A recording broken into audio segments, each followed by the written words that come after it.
حضرت محمد مصطفیٰ صلی اللہ علیہ وسلم نے فرمایا کہ شعبان میرا مہینہ ہے، اور اس کی ابتدا میں بھی زینب سلام اللہ علیہ کی آمد ہے، مولا حسین علیہ السلام کی آمد ہے، مولا غازی عباس علمدار کی آمد ہے۔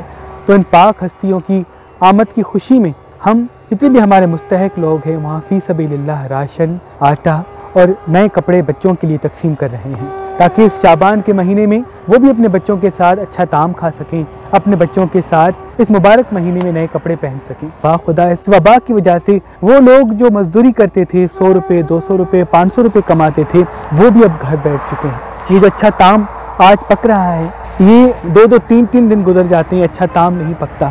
تو ایسے بہت سارے لوگ ہیں، ایسے بہت سارے گاؤں دیہات ہیں۔ میں آپ سے بھی عرض کروں گا اپنے علاقوں میں ضرور دیکھیں، جو لوگ مستحق ہیں ان کی مدد کریں، اور اس سے اور بہتر کیا عمل ہوگا کہ ہم معصومین کی خوشیوں میں مستحق لوگوں کی مدد کریں۔ اللہ پاک سے دعا ہے کہ اللہ محمد وآل محمد کے آپ کی ساری دعائیں قبول کرے، آپ کے سارے مسائل حل کرے، اور کبھی آپ کو کسی کا محتاج نہ کرے۔ شعبان میں ہماری عید کرائی، آپ کی عید اللہ کرائے گا۔ ہم غریبوں کا بچہ بھی دعا کرے گا، ہم بھی دعا کریں گا، ہم بھی دعا کریں گا۔ آمین آمین۔